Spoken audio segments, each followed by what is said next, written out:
자, 우선 사무엘 학원의 전체적인 주제 한마디로 표현한다면 다윗 왕의 통치입니다. 다윗 왕, 어떻게 해서 다윗이 왕위에 오르고 그 이스라엘 전체의 왕이 되었는가, 이런 전반적으로 다윗이 이 왕이 되어서 그 왕으로서 살아가는 그 과정, 통치하는 그런 내용들, 그래서 다윗이 초점이에요. 구약에서 다윗은 위대한 인물입니다. 그런데 역사가들은 그 두 가지로 보고 있습니다.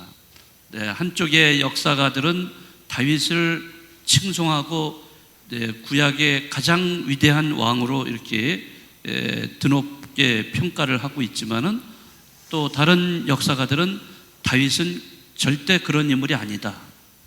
다윗은 엄청나게 죄를 많이 지은 잘못한 왕이다. 그런 쪽으로 또 평가를 하기도 합니다. 제가 신학교에서 공부할 때, 구약을 공부할 때 사실은 이제 단순히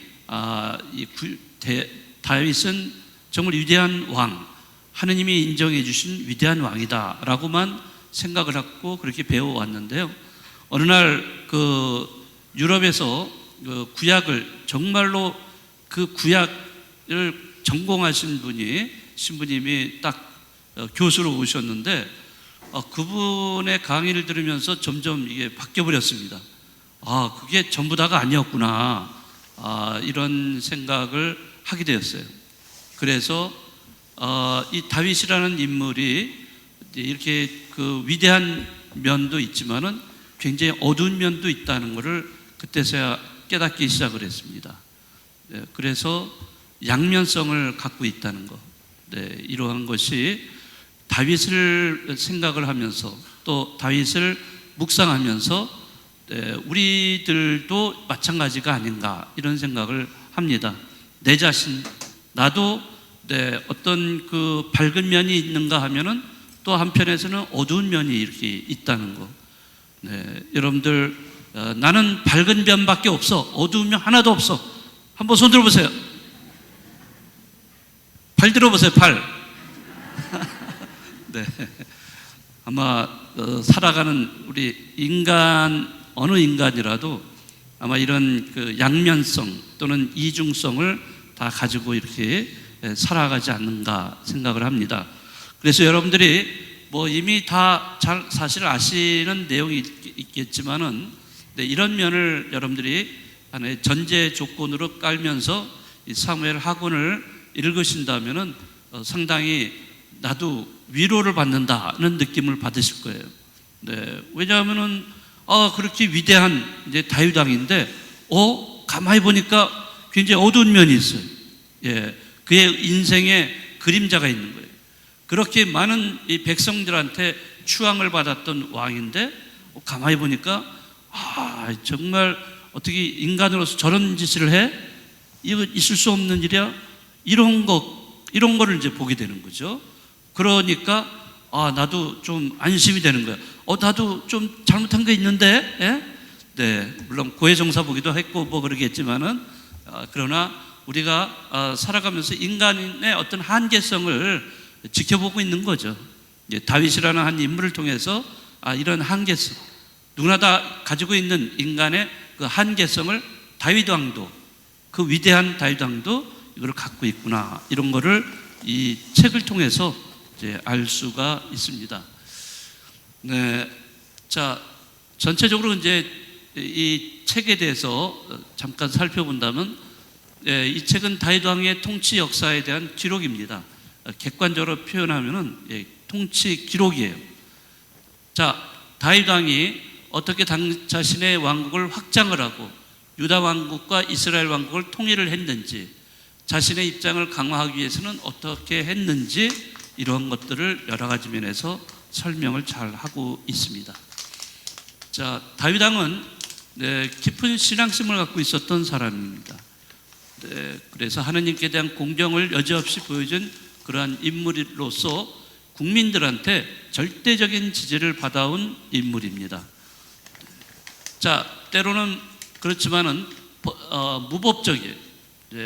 그도 역시 법을 어긴 사람, 자신의 욕망과 야심을 성취하기 위해서 끔찍한 죄를 저지르기도 했던 인물이라는 것을 우리가 이 책을 통해서 알 수가 있습니다.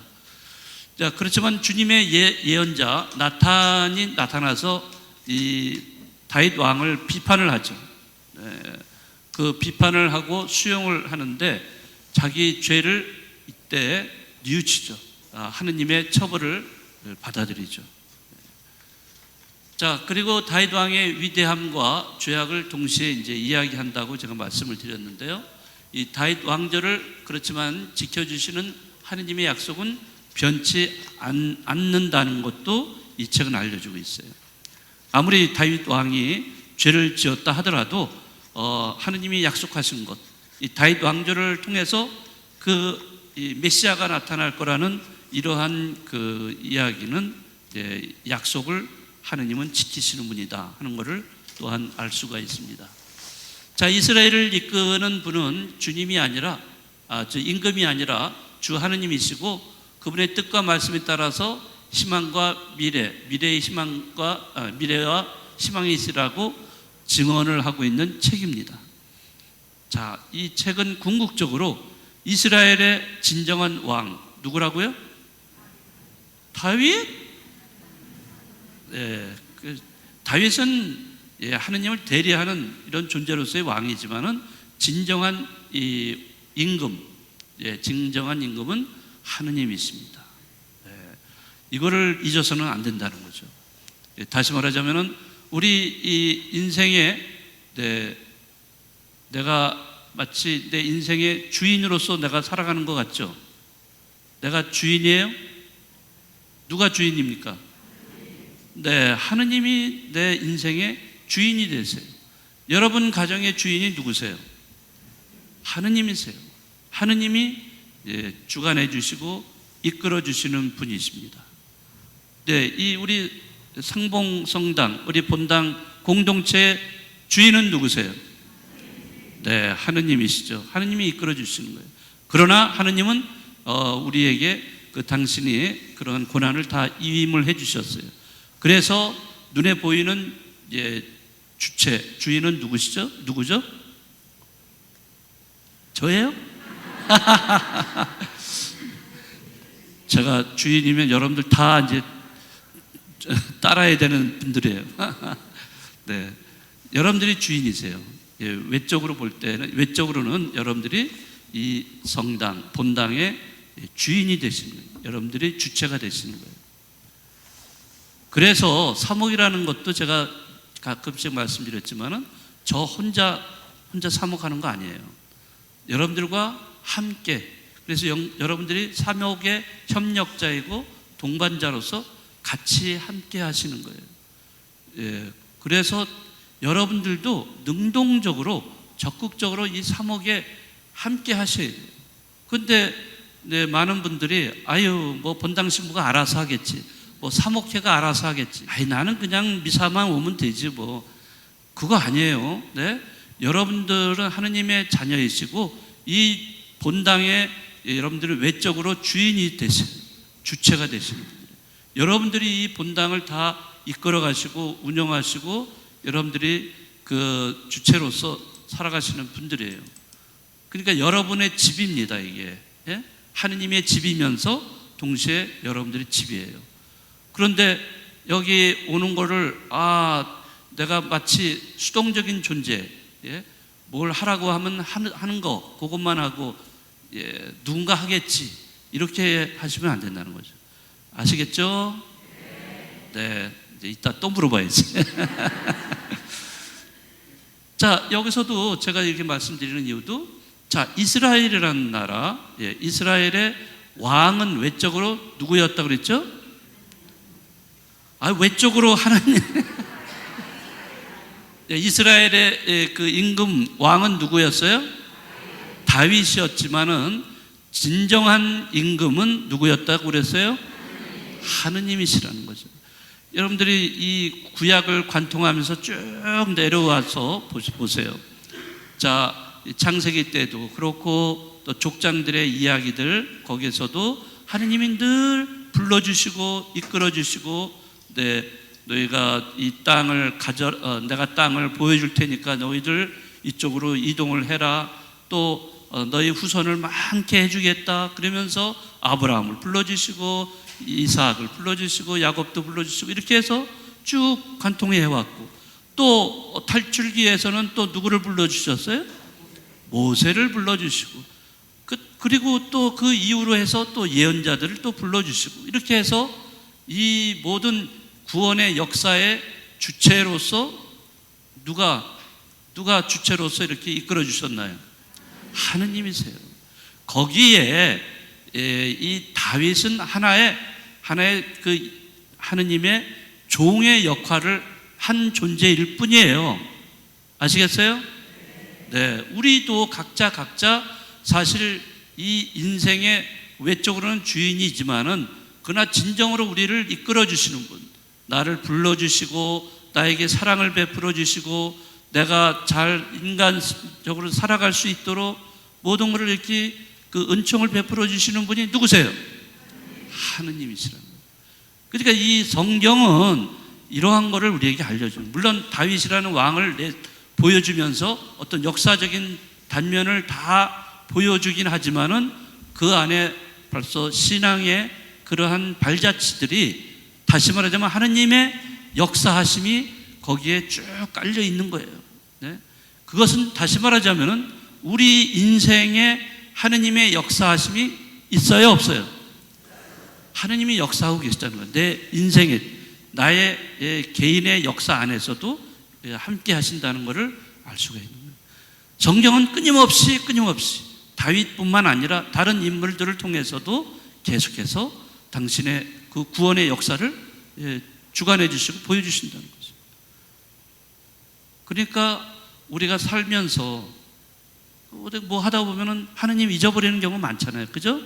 하느님 없이 살아갈, 물론 주일날 열심히 미사 참여에 나오지만은 또 밖에 나가면은 너무 좋은 것들이 너무 많으니까 거기에 그냥 휩쓸려 가지고 하느님을 잊어버리는, 또 어느 때는 힘들 때는 하느님이 나를 정말 사랑해 주시는가 이런 것도 다 잊어버리고 하느님을 원망하고 이웃을 원망하고 이렇게 하잖아요. 이제 그런 것은, 이러한 성경은 끊임없이 이렇게 여러 인물을 통해서 어떤 사건을 통해서 당신이 주관하시고 역사해 주신다는 것을 알려주고 있는 그런 내용들입니다. 자, 우선 사무엘 학원의 구조를 간단히 좀 설명을 드리겠습니다. 자, 세 파트로 나누어져 있어요. 아마 그 책에도 있을나 모르겠어요. 있죠? 네, 그러니까 읽으셨으리라 생각하는데 다시 한번 보신다면, 다윗 왕조 1장에서 10장까지는 다윗 왕조가 어떻게 형성이 돼서 합법화되었는가 이런 거를 이제 알려주고 있습니다. 자, 처음에 임금이 되어버렸어요. 임금이 된 다윗, 즉 유다의 임금이 됐고, 또 뿐만 아니라 나중에는 이스라엘 전체의 임금, 왕이 됐고, 성도 예루살렘이 수도로 완성이 되었고, 그러면서 왕권을 확립하는 이러한 모든 과정을 10장까지 이렇게 이야기하고 있습니다.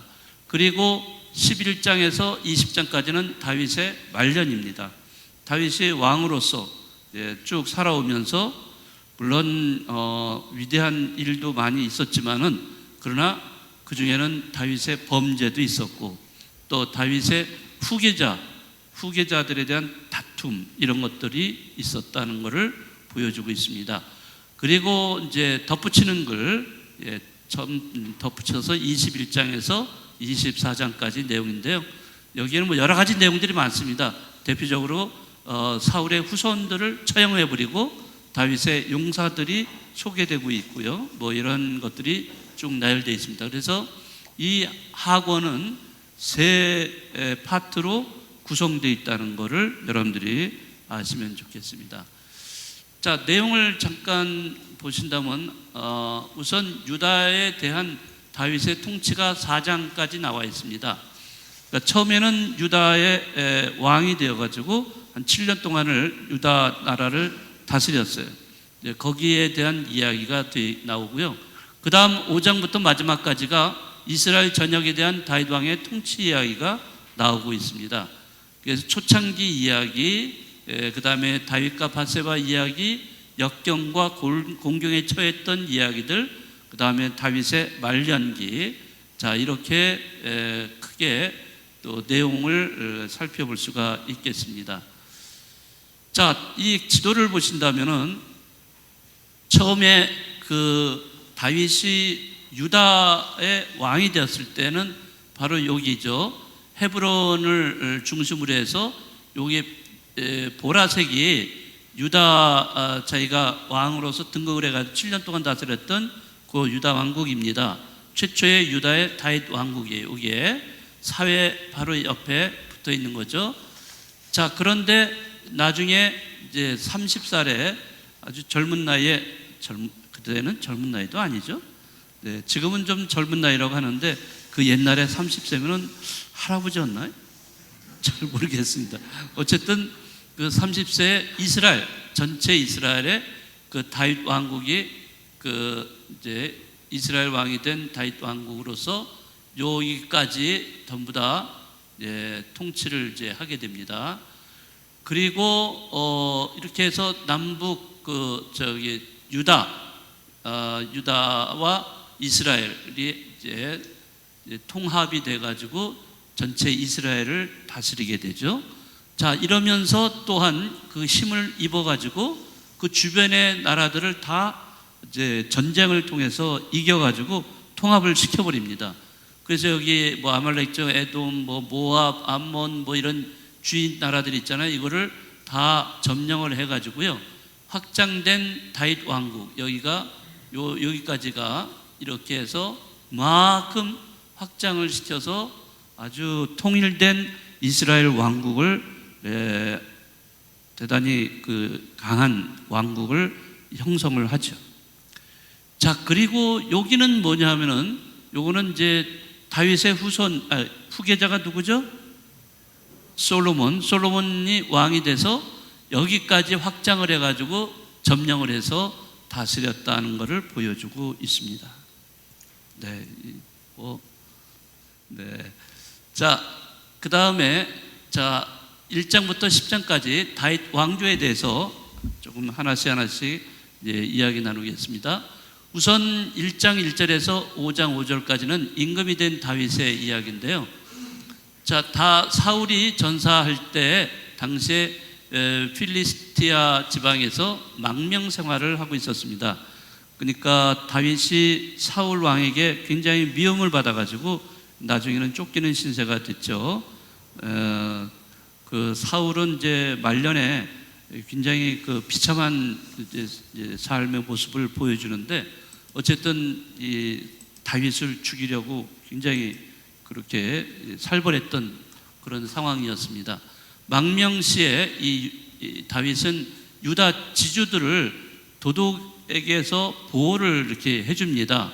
그렇게 보호를 해주니까 유다의 그 지주들이 다윗을 좋아하겠죠, 당연히.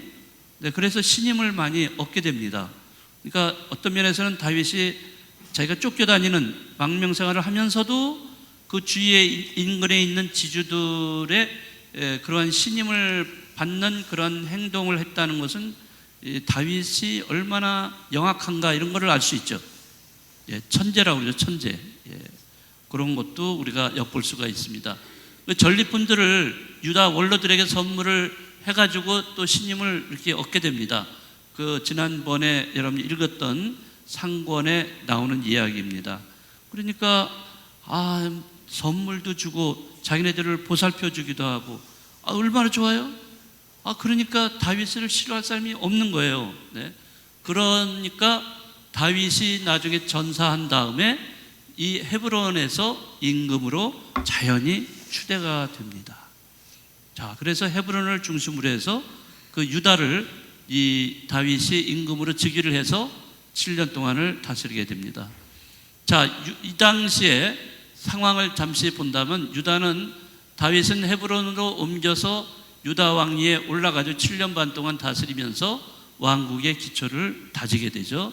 자, 반면에 위에 이스라엘, 북쪽 이스라엘 있죠? 네, 북쪽 이스라엘. 이 이스라엘에는 사울의 사령관 아브네르는 요르단 건너편 마하나임에서 사울의 아들 이스보셋을 왕위 계승자로 세웁니다. 그러니까 정통파다 이거죠. 정통파. 사울 최초의 왕, 이스라엘의 최초의 임금이 사울이잖아요. 그렇죠? 네, 이 사울을 잇는 아들이 있는 거예요.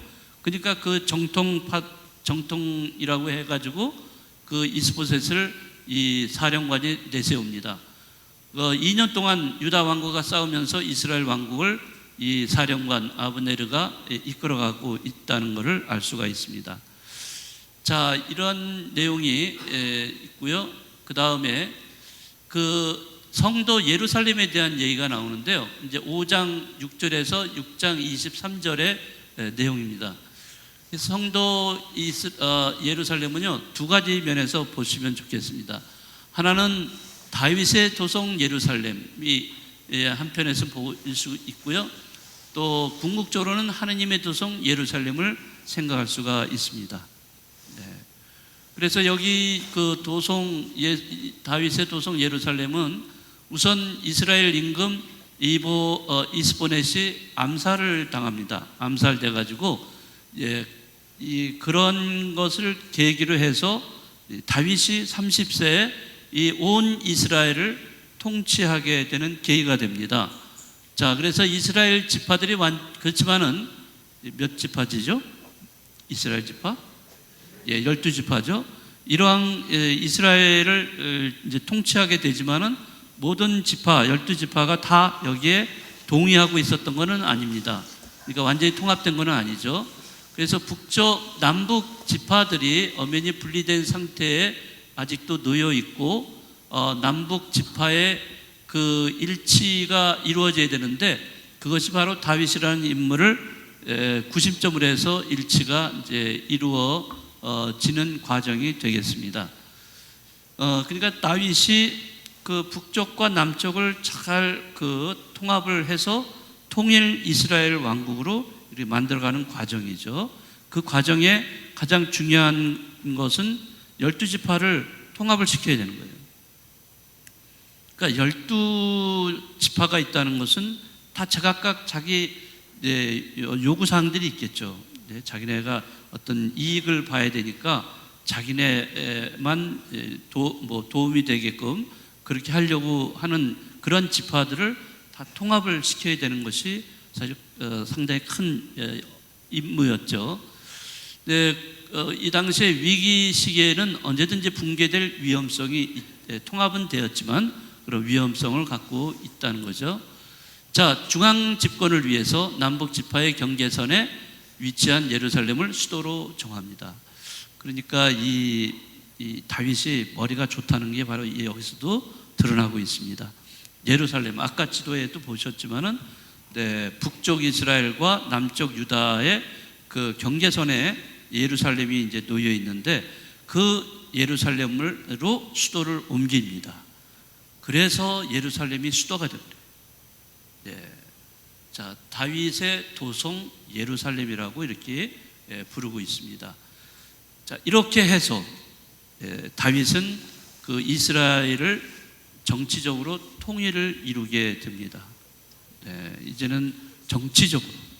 그러나 그 당시에는 정치적으로만 통일을 이룬다고 다 되는 게 아니라 종교적인 면에서도 통일이 이루어져야 돼요.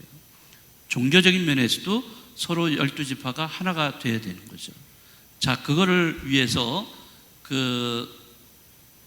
여기 갓 통일된 이스라엘 백성을 결속시키기 위해서는 종교적으로 인정을 받아야 했다는 거죠. 자, 그래서 지파들이 가장 중요시하는 뭐죠? 계약의 궤. 계약의 궤. 여러분들 계약의 궤가 뭔지 아시죠? 거기에 뭐가 들어있어요? 네? 그렇죠. 십계명이 들어있죠. 십계명, 모세가 십계명을 거기서 받은 거를 그 계약의 궤에다가 집어넣어서 그 이방인들하고 싸울 때도 개약의 계회가 앞장서면은 전쟁에서 이기고 그랬잖아요. 네. 그러니까 이 개약의 계회는 하느님의 힘이, 능력, 이것이 작용하고 있기 때문에 그거가 굉장히 중요했어요. 어디에 위치해 있는가 상당히 중요시 했던 것이죠. 자, 이 다윗은 이런 걸 너무나 잘 알고 있기 때문에 이 예루살렘 성으로 주님의 계를 모시고 옵니다. 그래서 이 예루살렘으로 모시고 오면서 이 예루살렘이라는 곳은 이제 다윗의 성이 이제 하느님의 도성으로 탈바꿈하게 됩니다. 자, 완벽하게 더하기 위해서 여기에다가 또 어떻게 해요? 사제 차독 에브야타르를 예루살렘으로 데려와서 이 사제들을 왕실 소속으로 이렇게 만들어 버립니다. 이제 완벽하게 종교적으로도 이제 다윗은 이제 그 이스라엘 왕국을 이룩해 냈다는 것을 알 수가 있습니다. 여기 개약의 궤, 장막 사제직 이런 것들은 부족 동맹 시대 전승 전에 내려오는 것들이에요. 굉장히 중요한 내용들이죠. 자, 이런 것들을 성공적으로 계승을 했다는 것을 알 수가 있습니다. 그러니까 다윗은 정치적으로뿐만 아니라 종교적으로도 아주 이 통합을 잘 시킨 인물입니다. 그러니까 그만큼 머리가 뛰어나기 때문에 이런 걸 다 계산해 낼 수가 있었던 거죠. 아무튼 그는 다윗의 도성 예루살렘으로 끝나지 않고 하느님의 도성 예루살렘으로서 탈바꿈시키면서 모든 그 이스라엘 민족이 하나가 되게 하는 그런 계기가 되었던 거예요. 그러니까 이런 작업을 또 했을 뿐만 아니라 왕권을 확립하는데 이러한 작업이 이제 합법화하는 작업이 더 이루어집니다. 다윗 왕조의 합법화가 7장에 보시면은 이제 그 합법화가 이루어지는 과정을 보게 됩니다. 자, 이스라엘 수도를 예루살렘으로 정하고 그곳에 주님의 계와 사제를 모셨다는 거 아까 말씀을 드렸습니다. 자, 그리고 또 하나는 주님의 성전을 짓겠다는 계획을 세웁니다. 주님의 성전을 짓는 거예요. 자, 그래서 그 전에 여러분들 예루살렘에 성전이 있어요, 없어요? 지금 없어요? 있죠? 네, 저 가봤어요. 네, 예루살렘 성전은요, 저기 이슬람 여기 저쪽 그 유대교 뭐 이렇게 해가지고 다 나눠져 버렸어요. 영역이 좀 자기 권한을 갖고 있는 영역들이 나눠져 있는 상황입니다. 그래서 그 관리를 그 이슬람과 또 이런 우리 유대교, 우리 가톨릭 뭐 이렇게 해서 나눠져서 관리를 하고 있습니다. 그래서 예루살렘 하면 성전에는 누가 계시죠? 네, 하느님이 계세요. 하느님이 계신 성전. 이때 이 다윗이 예루살렘 성전을 건립을 합니다. 네. 자, 이 건립을 계획을 나탄이라는 예언자에게 밝힙니다. 자, 그럴 때 나탄이 뭐라고 했을까요? 안 돼. 너는 전쟁을 해가지고 피를 많이 흘렸으니까 너 안 돼. 이렇게 했을까요? 네.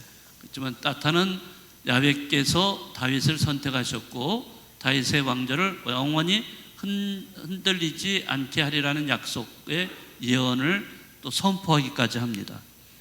그래서 여러분들 7장, 이 사무엘 하곤의 7장은 굉장히 유명한 내용이 있어요. 무슨 내용? 예언이 있어요. 예언. 이 나탄의 예언이 있는데 뭐에 관한 것일까요?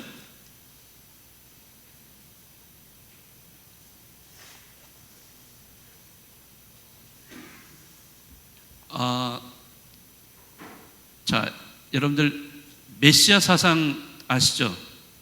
네, 메시아 사상.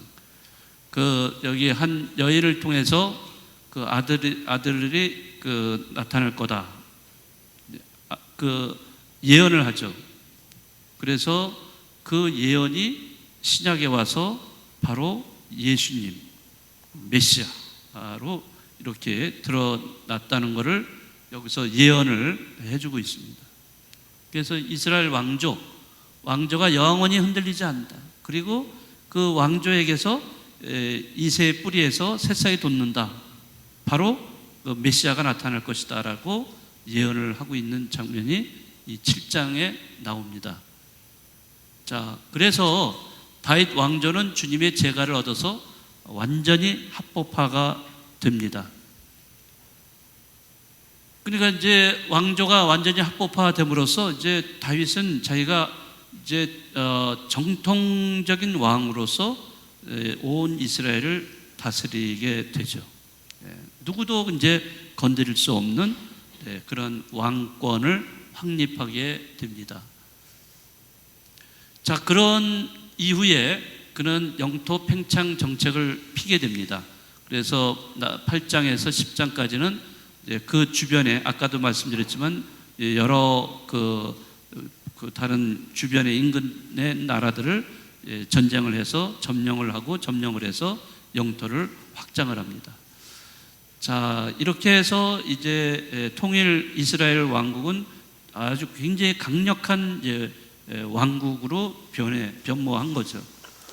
이제는 모든 게 다윗이 원하던 대로 다 이루어졌습니다. 그래서 10장까지는 이제 그런 과정을 다 설명을 하고 있습니다. 자, 여러 나라와 싸워서 영토를 확장했다는 것을 이제 보여주고 있고요. 자, 그러면은 여기서 두 가지 면을 생각해 보겠습니다. 다윗에게는 종교적인 특성과 인간적인 면모를 우리가 살펴볼 수가 있습니다. 자, 종교적인 특성이 있는데 다윗에게 우선 다윗은 하느님께서 선택한 사람이에요.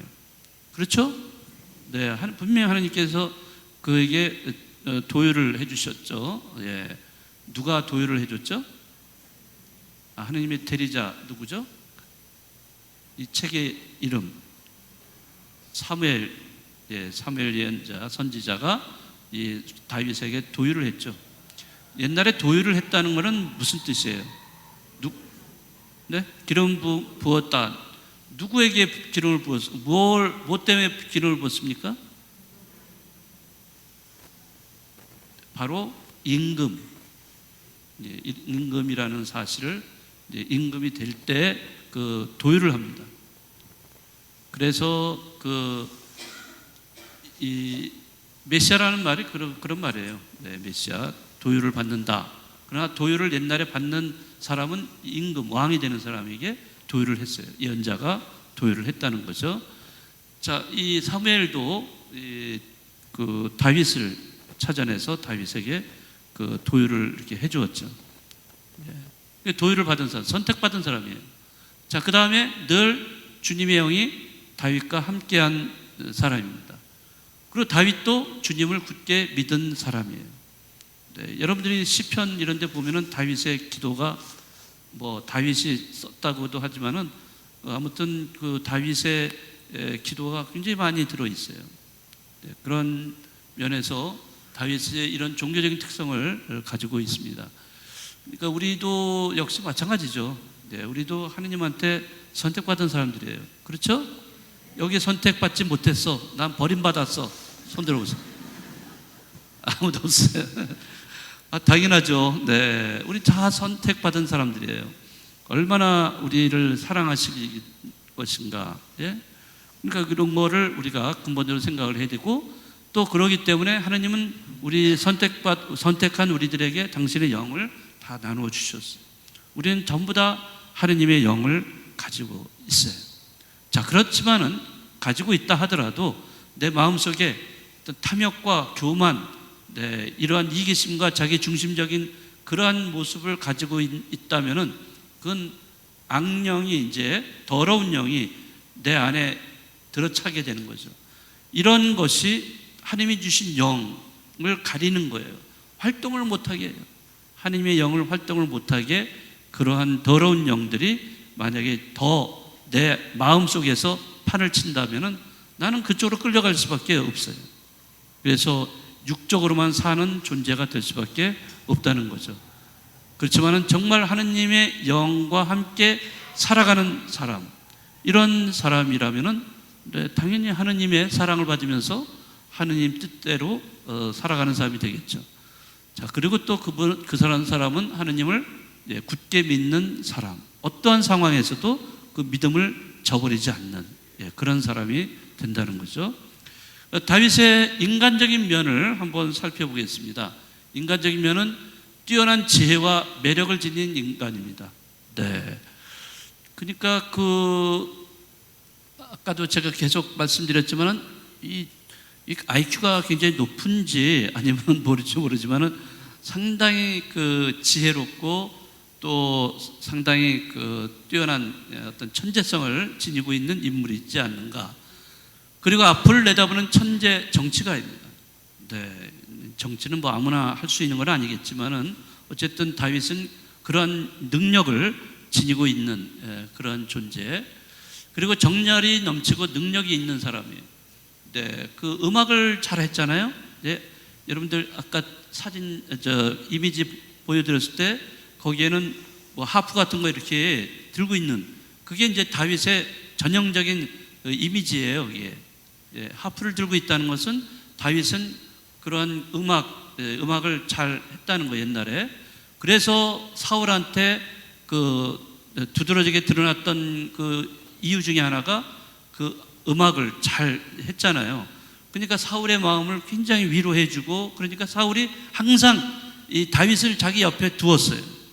굉장히 신임을 그래서 얻었고, 그래서 사울은 힘들 때마다 그 다윗을 불러서 이 연주를 시키고 음악을 하게 했던 거죠.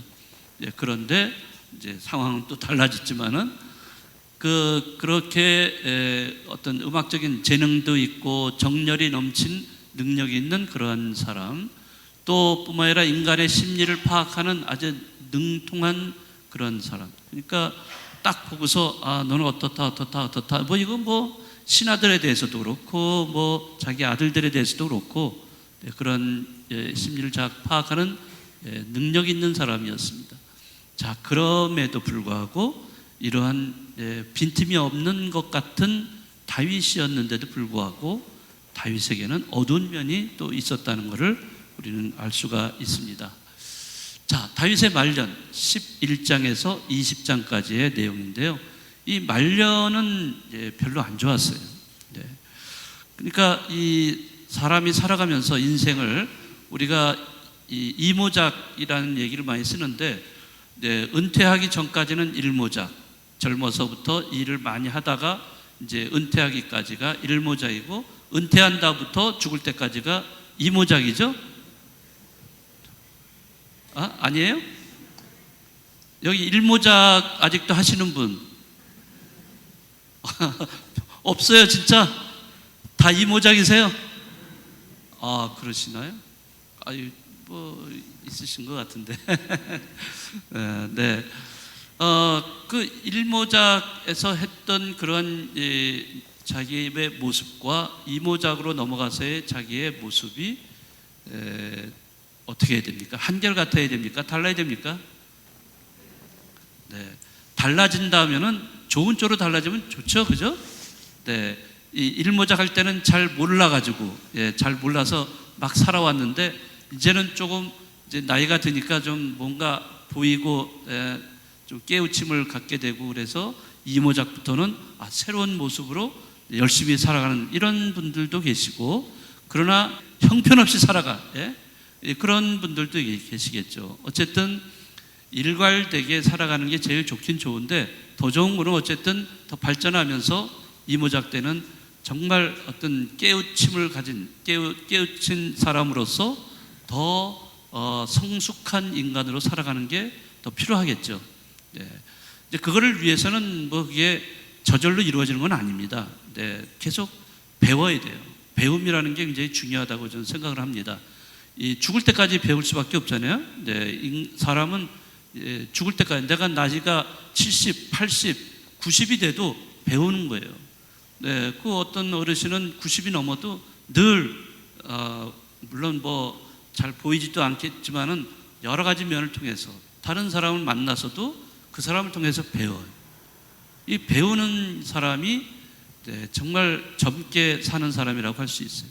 배운다는 것은 뭘 얘기하냐면 인풋이 된다는 거예요. 인풋이. 근데 나이를 먹어가면 먹어갈수록 인풋을 안 시켜요. 왜? 나는 이미 다 배울 대로 배웠다 이거예요. 딱 그래서 막아버려요. 예. 다른 거 들어오는 거 일체 막아. 누가 뭐라고 얘기해도 전혀 듣질 않아요. 그럼 어떤 사람이 되냐면 고집쟁이가 돼버려요. 고집쟁이. 아니 고집이 세가지고 무슨 얘기를 누가 이렇게 해도 그걸 말이라고 그래 하면서 그냥 다 무시해버리고 이런 경우라면은 정말 인풋이라는 건 전혀 없는 거예요. 배움이라는 건 있을 수가 없는 거예요. 그분한테는. 그럼 배움이 없다. 만약에 인풋이 없다 그러면 이 아웃풋이 있겠어요? 없겠어요? 네. 나갈 게 없어요. 네? 먹은 것이 있어야지 뭐 나갈 게 있지. 예? 이게 다 우리가 이 신체도 그렇잖아요. 먹으면은 나가게 돼 있어요. 이거 웃지 마세요. 이거 아주 심각한 일입니다. 네. 먹는 대로 나가게 돼 있습니다. 인풋, 아웃풋 이게 있어요. 근데 나이가 들면서 인풋, 아웃풋이 점점 잘 안 되는 경향이 있습니다. 네. 그래서 나이가 먹을수록 점점 사람이 고집불통이 되고 또 어떤 자기 고정된 틀 속에서만 살려고 그러고 다른 사람의 말을 잘 안 받아들이려고 그러고 예, 지갑을 열어야 되는 지갑도 잘 안 열고 네. 자 이렇게 살면은 다른 사람이 접근을 안 해요. 네. 그래서 이 배운다는 것이 얼마나 중요한가. 그 배우는 것이 무슨 학교 가서 배우는 그런 것도 있지만은 그것 이외에도 우리는 많은 것을 통해서 예, 배울 수가 있어요. 끊임없이 하느님은 그런 걸 다 이렇게 마련해 주셨어요. 우리가 끊임없이 배울 수 있도록. 그러면 배운다는 건 인풋이 있다는 거 아니에요? 그럼 인풋이 있으면 뭐가 있어야 되죠? 예, 내보내야 돼요. 근데 내가 내보내지 않으려고 해도 나가게 돼 있어요. 그러니까 아웃풋이 있다. 아웃풋이 있음으로 해서 우리는 뭔가 생산적인 인간이 될 수 있는 겁니다. 그러니까 생산적인 인간이 될 수 있다는 것은 지금 무슨 돈을 버는 뭐 그런 것이 아니라 네, 그게 나오는 게 뭐가 있냐면 잘 소화를 시켜서 나온다면은 그게 지혜가 되는 겁니다. 지혜. 그러면 나이 먹어서 내가 말을 많이 안 해도 몇 마디만 딱딱 지혜로운 말을 해도 정말 주변의 사람들한테 존경받을 수 있어요. 네. 네. 그런데 배우는 게 아무것도 없다. 그러면 이제 뭐 나올 것도 없고 존경받을 것도 없고요. 네, 그렇습니다. 좀 말이 길어졌는데요. 자, 다윗의 말년은 조금 비참합니다. 사실은. 네, 그 위대한 왕이었지만은 네, 그 말년을 한번 보기로 하겠습니다. 바세바라는 여인을 불법으로 취해서 한 그 남의 아내인데, 네, 그래서 큰 죄를 짓게 되죠. 자, 여기 바세바의 남편은 우리야 장군입니다. 네, 이 우리야의 장군인데 그 장군이 전쟁터에서 나가서 싸우는 동안 다윗은 성 안에서 네, 아주 호화호식을 하고 있었어요. 그러다가 저 건너편에 정말 아리따운 한 여인이 있는 것을 알게 되고 그 여인과 통하게 되죠. 자, 이렇게 관계를 맺었는데 이게 이제 들통이 날까 봐서 결국에는 완전 범죄를 저지르게 됩니다. 우리야 장군을 최전방에다가 보내요. 그래서 최전방에 보내가지고 싸우다가 전사하게 만듭니다. 결국에는 그 다윗이 생각했던 대로 다 그렇게 이루어져요. 그래서 우리야는 결국에는 죽음을 맞이하게 되고 전사하게 되고 그렇게 해서 자연히 바세바는 네, 뭐가 돼버려요? 미망이 돼버리죠. 네. 그러니까 율법을 어기지 않고도 바세바를 자기의 부인으로 취할 수 있게 된 거예요. 아무도 모르는 완전 범죄. 자, 그러나 이 세상에 완전 범죄가 있을까요? 네, 완전 범죄라는 건 있을 수가 없습니다. 남이 모르겠지. 자기만 그렇게 있지만은 사실은 주변 사람이 다 알고 있어요. 참 그러니까 어떻게 보면은 인간은 굉장히 어리석은 존재라고도 할 수 있겠어요. 예. 자, 그래서 여기에 대해서 누가 나타나냐면 예언자 나탄이 나타납니다. 예언자 나탄이 나타나서 자, 다윗 왕을 갖다가 이제 잘못을 지적을 하죠. 근데 지적을 하는데 어떻게 하는지 거기 나오죠. 뭘 얘기합니까? 양이죠. 양에 대해서 임금님, 지금 어느 사람에게 그 친구가 찾아왔는데 그 친구를 대접을 해야 되는데 그 자기 거를 가지고 양을 잡아서 대접하지 않고 양 한 마리밖에 없는 사람한테 가가지고 그것을 빼앗아 가지고 그걸 가지고 그 친구를 대접을 했습니다. 자, 이 얘기하죠. 자, 그러니까 다윗이 그 얘기를 듣더니 엄청나게 화를 냅니다. 아니, 저런 죽일 놈 같은 일하고, 아니 어떻게 그 한 마리밖에 안 갖고 있는 사람의 것을 빼앗아 가지고 자기 거는 100마리도 넘고 1000마리도 넘는 이렇게 많이 갖고 있는데 말도 안 된다. 저 죽일 놈이다. 막 이래. 그러니까 나탄이 뭐라고 하냐면 바로 그가 당신입니다. 그러니까 딱 이 나탄이 그렇게 지적을 하니까 이 다윗은 빼도 박도 못할 상황에 놓이게 되는 거죠. 자, 그래서 결국에는 다윗은 자기가 잘못했다는 고백을 합니다. 고백을 하고 거기에 대해서 깊이 통회를 하고 뉘우치죠. 자, 그래서 자, 그런 이제 상황이 벌어지는데 아까도 말씀드렸지만 만약에 나탄이라는 예언자가 나타나 가지고 임금님, 당신이 임금이 마음대로 그 왕권을 휘둘러 가지고 이렇게 그 사람을 죽이고 남편을 죽이고 그 여인을 취할 수가 있겠습니까? 당신 하느님 앞에 큰 죄를 지었어. 이런 식으로 만약에 했다. 그러면 다윗 왕이 어떻게 반응을 보였을 것 같아요? 네, 나탄 예언자, 네가 뭔데 나한테 그래? 너 그냥 네, 아마 그러니까 이게 또 나탄 예언자도 상당히 영리한 분이라는 걸 알 수가 있어요. 네, 그 다윗 왕, 위대한 그 다윗 왕한테 다가가서 아무리 예언자지만은 하나님이 보내신 예언자지만은 그 왕에게 가서 비유 이야기를 이렇게 들려주는 거죠. 이런 비유 이야기를 들려주어서 스스로 그거를 들으면서 자기가 잘못했다는 걸 깨닫게 해주는 결과를 낳게 됩니다. 굉장히 중요한 대화법입니다. 이게 굉장히 중요한 대화법이에요. 이 대화법을 우리가 사실 많이 배워야 돼요. 대부분은 화가 나가지고 막 우리가 상대방한테 너 잘못했지 뭐 했지 막 지적질을 하고 막 그러죠. 하나도 안 달라져. 그러나 나탄은 비유 이야기를 들려주면서 스스로 잘못한 것을 인정하게끔 그렇게 만드는 대화 방법을 택한 거예요. 그래서 저는 이 대화를 통해서 굉장히 정말 대단한 이 어법이다, 이건 대화법이다, 이런 거를 좀 느낀 적이 있습니다. 그래서 그 벌을 받죠.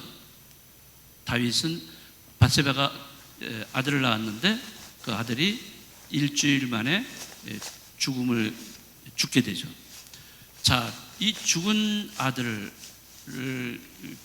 보면서 다윗이 한 일주일간인가요? 어쨌든 죄를 뒤집어 쓰고 단식을 하면서 굉장히 통회를 했다고 그러죠. 자기가 잘못했기 때문에 이런 낳은 아들이 죽을 수밖에 없게 됐다는 것을 알죠. 그렇게 하고 또 이제 다윗 그 본인한테는 그런 어떤 큰 일이 벌어지지 않겠지만은 그 후손들에게 그런 것이 이제 집안에 뭐 바람 잘 날 없다는 뭐 그러한 예언까지도 이제 하죠. 자, 어쨌든 다윗 왕의 그 욕망과 살인에 대한 대가로 시련을 이제 받게 됩니다. 자, 그것이 바로 압살롬의 반란과 세바의 반란으로 이렇게 이어지게 됩니다. 그러니까 아들들이 그 서로 암투를 벌이게 돼요. 예. 이게 아들들이 그냥 한 어머니 뱃속에서 나온 게 아니라 여러 어머니들이 있는 거예요. 그러니까 이 어머니에서 나온 아들, 이 어머니에서 나온 아들, 이렇게 다 그런 아들들이 쭉 있으니까 아들들은 뭐 여러분들 조선 왕조도 마찬가지지만 아들들은 자기가 왕이 되려고 다 아주 그냥 마음속에 딱 그거를 꿰차고 있는 거예요. 그러면 왕은 한 사람밖에 될 수 없는 건데 어떻게 돼요? 그 보이지 않는 데서 암투가 이루어지고 있는 거죠. 자, 여기서 압살롬 반란과 세바의 반란에서도요.